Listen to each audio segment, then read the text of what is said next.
When you hear the name Pythagoras, what immediately comes to mind for you? For most of us, it's probably that equation, right? A plus B pay 3C pay C. Yeah, that's the one. Or maybe the harmony of the spheres. Exactly. That beautiful, kind of grand idea. But what if we told you that the figure, the one sort of etched into history as this singular scientific genius, well, what if he's actually less a historical person and more, carefully crafted legend? Welcome to this deep dive. Today we're plunging into the fascinating and, frankly, pretty challenging story of Pythagoras of Samos. It's definitely a challenge. The core difficulty, what scholars call the Pythagorean question. It's really about separating the actual man from centuries of myth and, well, embellishment. Piling on, really. Right. Our mission today is to give you the shortcut, if you will, to understanding this surprising journey. How does a religious teacher morph into a scientific sage? Why were his ideas so incredibly compelling? And what happens when this whole system, this beautiful ordered system, gets shattered by an unexpected, inconvenient truth? Exactly. Get ready for some genuine aha moments, because we're going to unpack not just who Pythagoras might have been, but also how history itself gets written. And sometimes creatively rewritten. Very creatively. Right before our very eyes. So let's start with that central puzzle. Why is Pythagoras so incredibly hard to pin down historically? It's a great question, and the problem, well, it really begins with Pythagoras himself. He wrote nothing. Absolutely zero. Perfect. No. So everything we think we know comes from reports by others. And crucially, none of those were his direct contemporaries giving us, detailed accounts like Plato did for Socrates. Right. So no Boswell for his Johnson, so to speak. Exactly. It's almost like trying to solve a historical mystery with basically no original documents, a cold case. That's a huge missing piece, isn't it?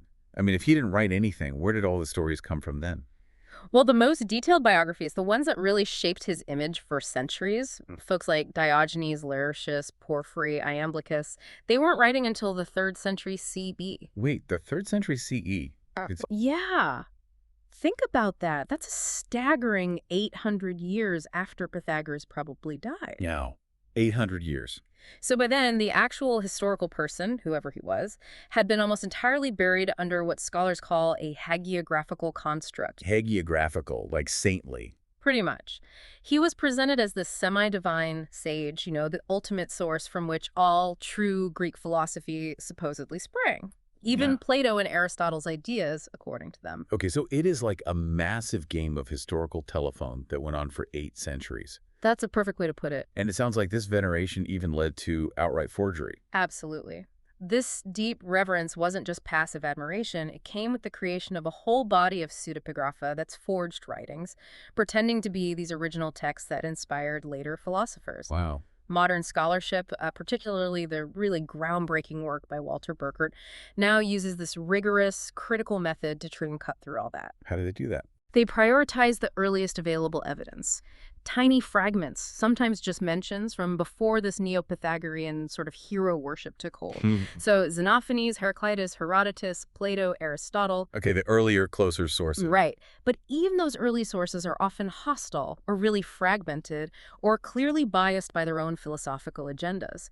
It leads scholars to conclude that, well, virtually every claim made about Pythagoras is historically dubious. So this initial lack of his own words, it basically created a vacuum, a kind of blank canvas that later generations just filled in. That's exactly it. A perfect way to put it. This interpretive vacuum allowed for this dynamic construction of intellectual history. His earliest followers passed teachings down orally so they could evolve, change. Then later, Platonists saw strong similarities with their own ideas. And, in a pretty competitive philosophical scene, they retroactively projected their own mature philosophies onto Pythagoras. Why? To give themselves more authority. Precisely. To give their ideas an ancient, unimpeachable lineage. This really peaked in the Neoplatonic era. They needed a pagan, divine man figure to rival the growing influence of Christ. And the semi-mythical Pythagoras. He was the ideal candidate. They transformed him into this philosophical savior figure. It really shows how historical figures can be, well, repurposed for contemporary ideological battles, doesn't it? It's a powerful lesson in how intellectual history gets made. And sometimes unmade and remade. Okay, that's fascinating. Let's try to peel back some of those layers then. Let's get to the historical core, or what we can reasonably guess about it. Where did this mysterious figure actually come from? Right. The historical Pythagoras, best guess, was born around 570 BCE on the island of Samos, Samos. Okay. which was a really bustling, thriving Ionian Greek city-state. So this is the intellectual heartland of early Greek thought, modern-day Turkey, basically. Uh-huh. His father was Mnesarchus. Sources aren't sure if he was a gem engraver or a merchant. Later legends, naturally, claimed his mother, Pythis, hooked up with the god Apollo. Of course they did.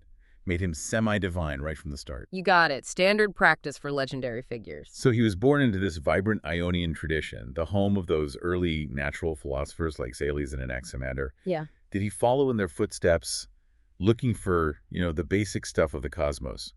He certainly inherited their spirit of inquiry, that questioning attitude, but his own philosophical path took a sharp turn.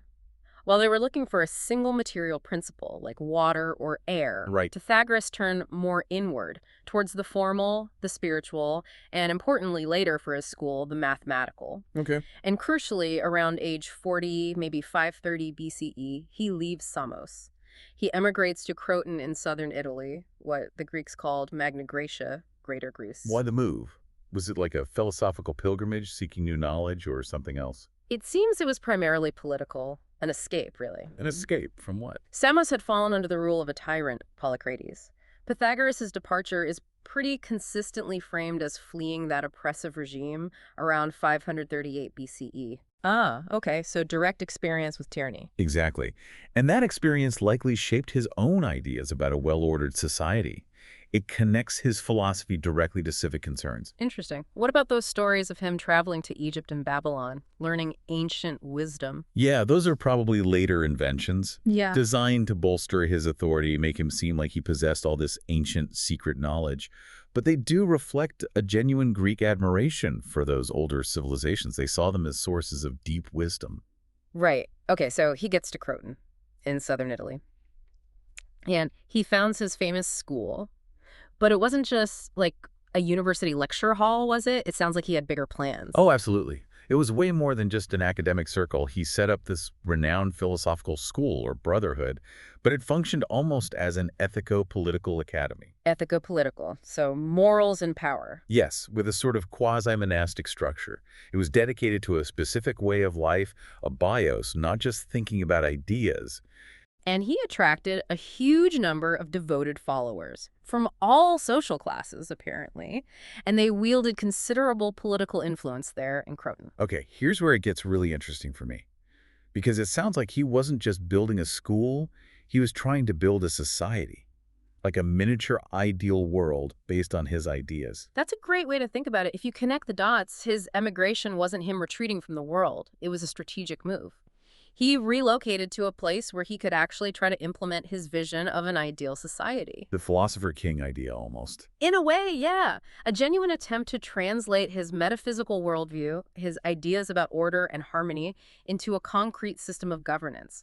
His community was a political force united by this shared lifestyle, aiming to reform, maybe even run the city based on these, well, what he saw as harmonious principles. So if the common image of Pythagoras as the master mathematician is, mostly a later add-on, what was at the core of his philosophy, based on those earliest, most reliable fragments? Based on those tricky early sources, the historical Pythagoras seems to have been first and foremost a religious authority.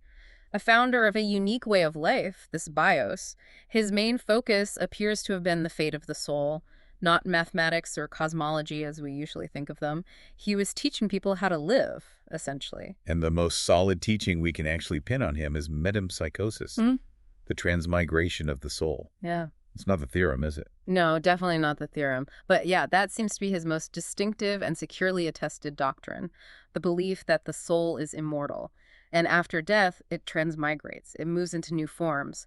Could be another human, could be an animal. That must have been pretty radical back then. Hugely radical, so unusual it was even mocked by contemporaries. The philosopher Xenophanes famously ridiculed Pythagoras. Story goes, he saw someone being a dog and Pythagoras supposedly cried out, "Stop!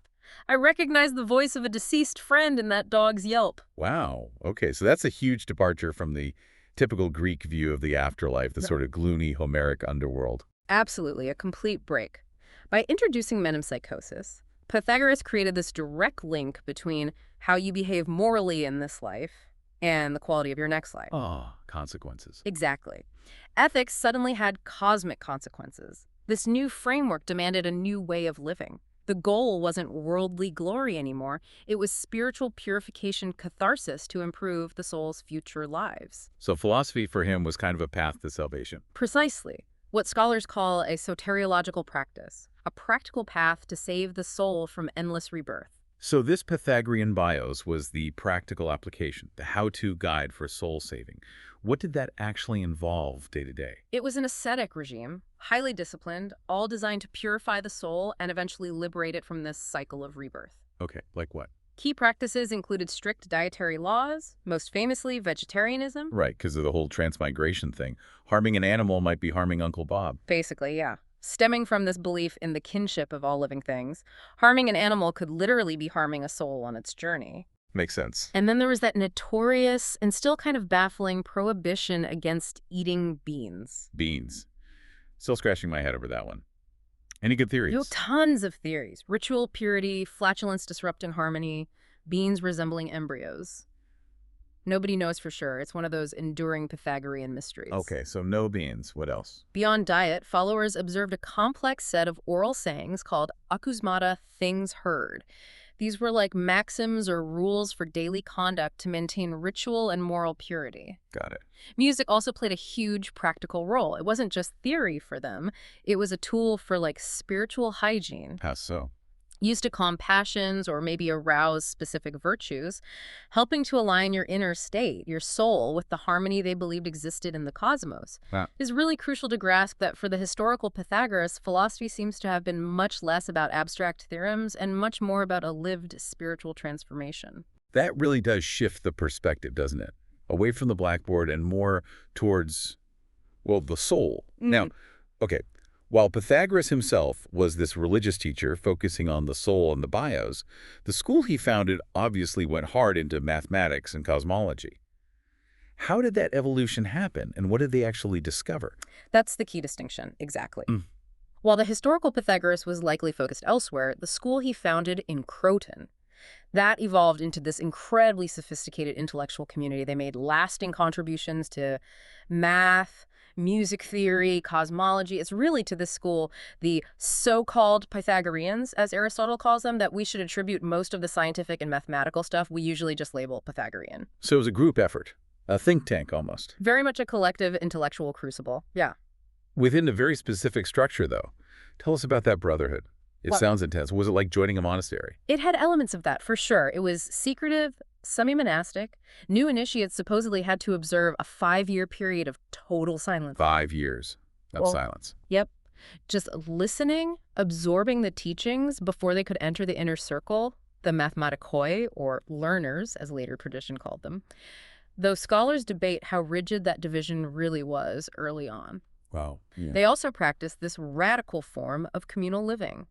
Friends have all things in common was their maxim, property held collectively. And remarkably for ancient Greece, they were open to women. That's another striking feature. Yes, figures like Theano are named as prominent female Pythagoreans, which was incredibly progressive for the time. Absolutely.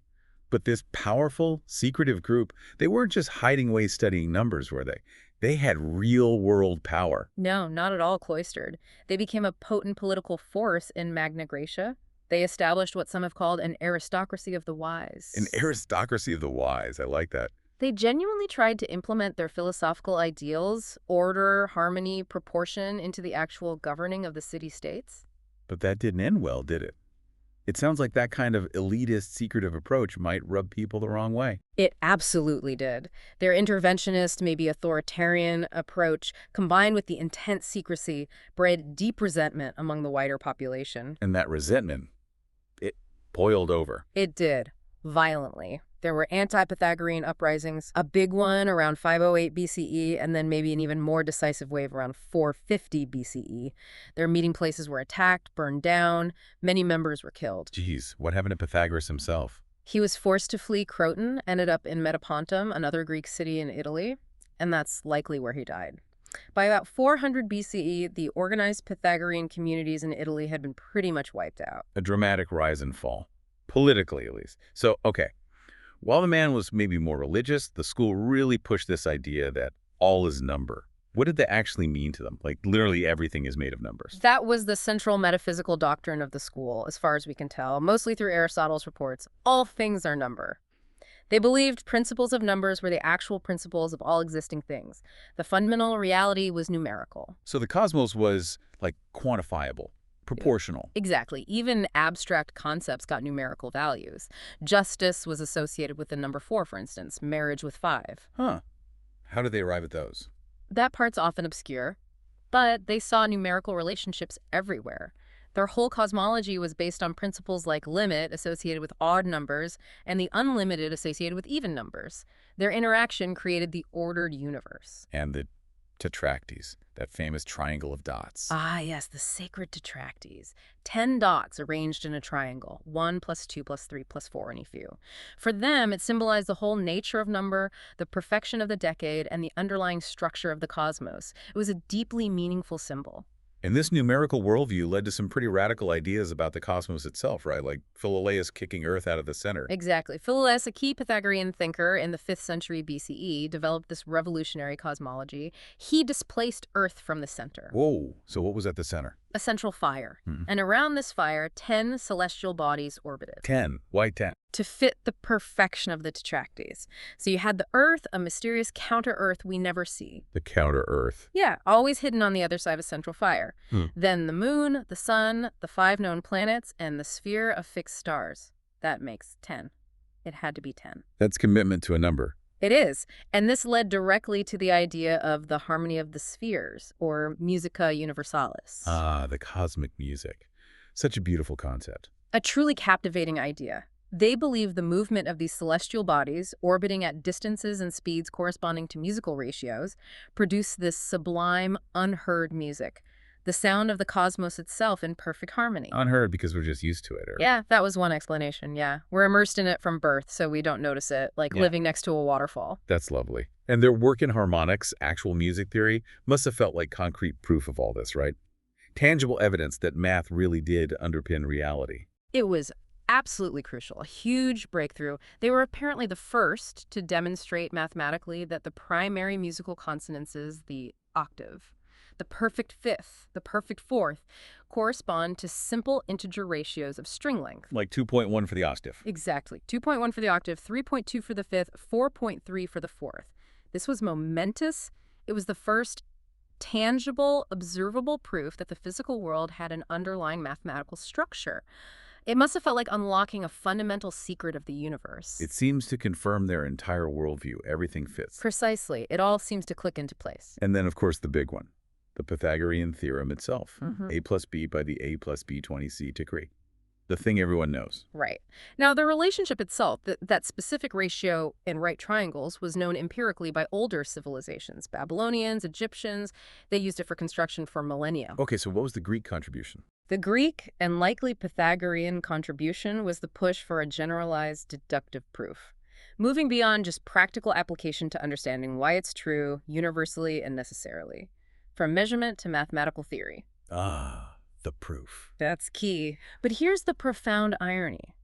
The deepest twist in the story. This very theorem, perhaps their greatest mathematical legacy, it led directly to the intellectual unraveling of their core philosophy. How could their own theorem cause such a crisis? Because of Hippasus of Metapontum, a Pythagorean himself. He's credited with using the theorem to discover something deeply unsettling to their worldview. Which was? Incommensurable magnitudes, what we now call irrational numbers. Irrational numbers. Oh, right. Like pi or the square root of 2. Exactly like the square root of 2.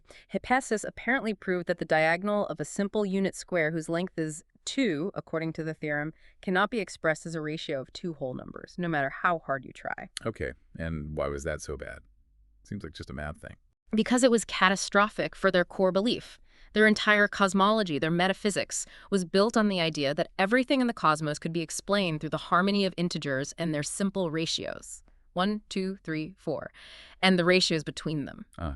And sure 2 doesn't fit. It breaks the pattern. It completely shatters it. It revealed this fundamental disconnect between geometry, the diagonal exists, and arithmetic. It can't be expressed as a ratio of integers. It meant reality wasn't purely based on whole numbers and their nice, neat ratios.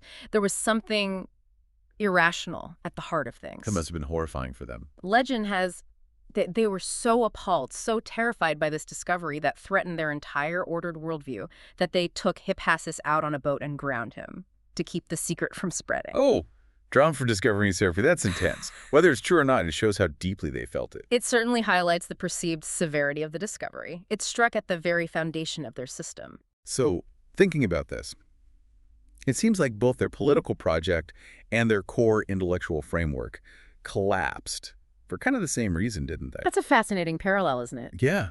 Tell me more about that connection. Well, it illustrates this profound tension between these neat, idealized philosophical systems we build and the often messy, unruly, unpredictable nature of reality itself. Both collapses seem to stem from the same root cause, this rigid, almost dogmatic conviction that reality must conform to a specific predefined model of perfect order. Whether it's perfect integer ratios in math or a perfectly harmonious society ruled by the wise. Exactly. And when confronted with the irrationality, in quotes, of both human politics, resentment, violence, disagreement, and mathematics, incommensurable numbers, the system proved too brittle. It couldn't bend, couldn't adapt. So it shattered instead. Wow. Yeah, in both cases, politically and intellectually. Okay, so the school might have been physically destroyed and their intellectual system fundamentally challenged, but the ideas clearly didn't just vanish. How did Pythagoreanism go on to influence someone as absolutely foundational as Plato? That's right. Despite the school's collapse as an organized force, Pythagoreanism profoundly shaped Plato's philosophy. Aristotle himself attests to this. The influence runs deep, especially in Plato's later dialogues. It touches his metaphysics, his psychology, his ethics, even his political theory. Okay, where do we see it most clearly? You mentioned the soul earlier. Yes, Plato's famous doctrine of the immortality of the soul and its reincarnation metempsychosis is a direct philosophical development of that core religious belief we trace back to Pythagoras himself. In dialogues like the Phaedo or the Meno, Plato tries to provide rigorous philosophical arguments for what, in early Pythagoreanism, might have been more of an article of faith or revealed doctrine. And the mathematical side. That Pythagorean conviction that the cosmos is fundamentally mathematical, that finds its most elaborate expression in Plato's Timaeus. The creation myth dialogue. Exactly, where Plato describes a divine craftsman, the demiurge, imposing mathematical order onto pre-existing chaos to create the structured universe we see. It's deeply Pythagorean in spirit. But Plato's approach to that mathematical reality was a bit different, wasn't it? He sort of fixed the irrational number problem. He adapted it brilliantly. Where the early Pythagoreans seem to have had an arithmetical cosmology based on whole numbers, Plato's cosmology in the Timaeus is distinctly geometrical. Geometrical? How? He constructed the physical elements earth, air, fire, water out of fundamental triangles. This geometrical framework allowed him to incorporate and account for those irrational magnitudes, like Su, which had thrown the earlier Pythagoreans into crisis. Geometry could handle them in a way pure arithmetic couldn't for them. That's clever. A geometric workaround. Very. And for both traditions, Pythagoreanism and Platonism, mathematics wasn't just about describing the world, it was the key epistemological path, the way to understand reality. Studying mathematics trained the mind.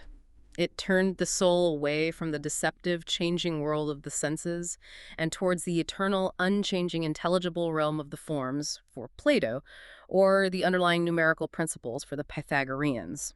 It was mental purification. Okay, so Plato picks up these threads and weaves them into his own massive system.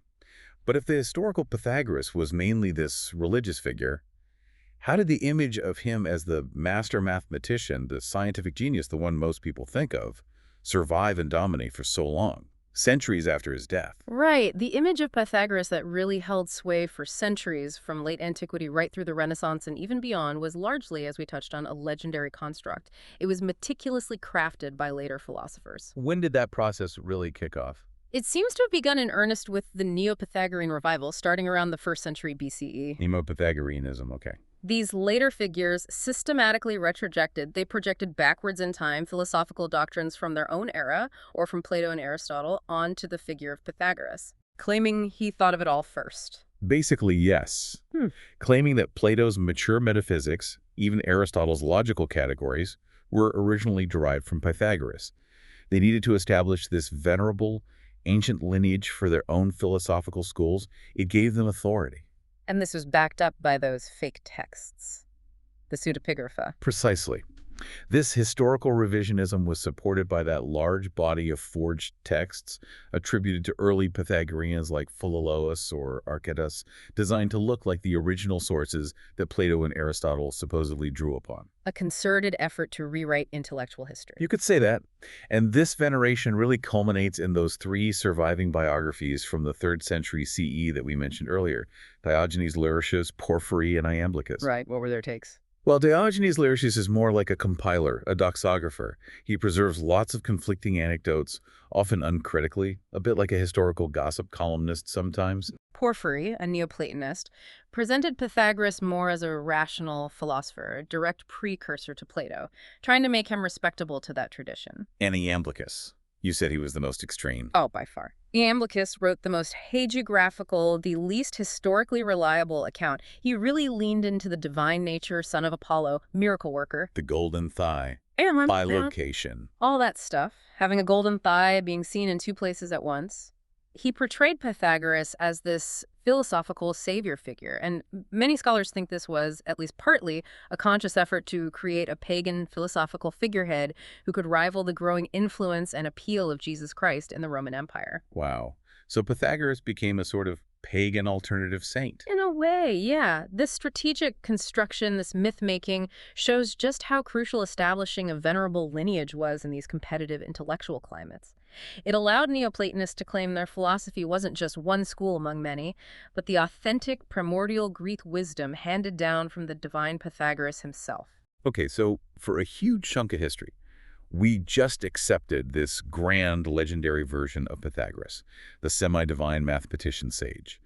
How did modern scholarship start to unravel all of that? When did the tide finally turn? The real watershed moment, the earthquake in Pythagorean studies, was the publication of Walter Burkert's massive work, Lore and Science in Ancient Pythagoreanism, originally in German in 1962, then translated. Burkert. Okay, what did he argue? Burkert systematically applied rigorous source-critical methods, really scrutinizing when each piece of evidence originated and why it might have been written. He argued very persuasively that the popular image of Pythagoras as this scientific rationalist, this proto-scientist, was largely an anachronistic projection. Meaning we were seeing him through later Platonic or even modern lenses. Exactly. Projecting later ideas and values back onto the past. Burkert concluded that the historical Pythagoras, based on the very earliest evidence, was not primarily a scientist or mathematician as we understand those terms. Instead, he was an expert on religious ritual, the fate of the soul, purification, a figure Burkert famously characterized as being more akin to a shaman or a religious mystic. A shaman. That's a complete reversal. From scientist to shaman. It absolutely was. It Yeah. fundamentally overturned centuries of accepted tradition, a massive reevaluation. Did that just become the new consensus then? Was Burkert's view unchallenged? It became hugely influential, dominant for decades. It really shifted the entire field. In the post-Burker era, you had scholars like Carl Huffman doing meticulous work, especially on figures after Pythagoras, like Philolaus and Archytas. Huffman clarified the genuine scientific and mathematical developments that did happen within the school, giving substance to the thinkers after the founder. His big edited volume, A History of Pythagoreanism from 2014, gives a great sense of the diversity of modern views, but Burkert's shadow loomed large. Okay. But you said loomed large. Has there been a challenge to Burkert's shaman thesis? Yes, the most significant recent challenge has come from another major scholar, Leonid Zmud. Zmud. Okay, what's his argument? Is he trying to bring back the scientist Pythagoras? In a way, yes, but in a much more nuanced fashion. Zmud argues that Burkert's thesis, while important, went too far in the other direction, that it stripped early Pythagoreanism of its genuine scientific and rational character. How does he argue that? By reevaluating the earliest sources again, Zmud contends that Pythagoras was indeed known as a sophos, a wise man or philosopher, and was involved in mathematical and scientific inquiry right from the beginning. So not just a religious figure. Right. Zmud even controversially suggests that many of the religious elements Burkert emphasized, like the detailed akusmata, the ritual rules, maybe even metempsychosis itself, might not have been central to the entire school, or maybe were later additions for some followers. That's a big claim. It is. He portrays the early Pythagoreans more as a diverse group of politically engaged aristocrats with broad intellectual interests, including natural science and mathematics. He also critiques Aristotle, arguing Aristotle kind of distorted the Pythagorean legacy by inventing a simplistic number philosophy, mainly to serve as a philosophical opponent for Plato's ideas. Wow.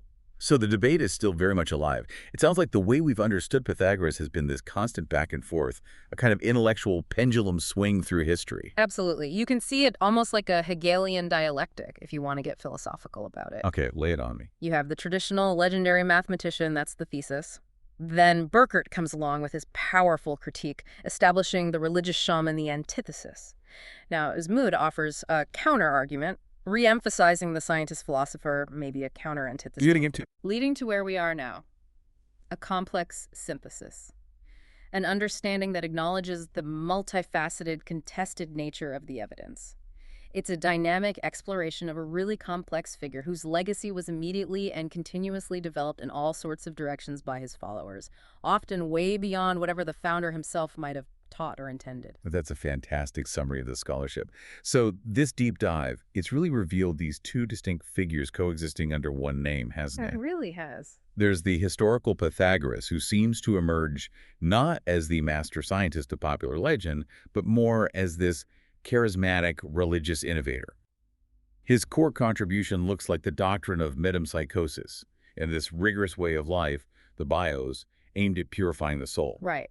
Focused on salvation, essentially. And while he almost certainly valued number and harmony in some way, it looks like it was his school, Yes. the so-called Pythagoreans, not the man himself, who likely developed the specific theorems, discovered those musical ratios. And ultimately confronted that profound crisis of irrational numbers. That seems to be the legacy of the followers, the community. But the enduring power of Pythagoras, the reason we're still talking about him 2,500 years later, seems to lie less in the verifiable historical facts about the man and more in the potent myth that grew around his name. I think that's absolutely right. The very fact that he wrote nothing created this kind of blank slate, didn't it? Yeah. Onto which later generations could project their own highest ideals. A perfect vessel. He became this ultimate symbol, the perfect fusion of science, philosophy, and religion. A figure admired by thinkers from Plato all the way through the scientific revolution. People like Copernicus and Kepler were invoking him. Yeah, the legend had incredible staying power. So maybe a final thought for you, our listeners. Next time you hear about Pythagoras and his famous theorem, maybe pause and consider this. What other truths do we hold about history or about other great figures that might actually be the result of a similar, long, fascinating, and sometimes quite deliberate process of myth-making? That's a good question. And maybe more profoundly, how does understanding that process, how history gets constructed, how legends are built, change what you think about knowledge itself, and how we know what we think we know?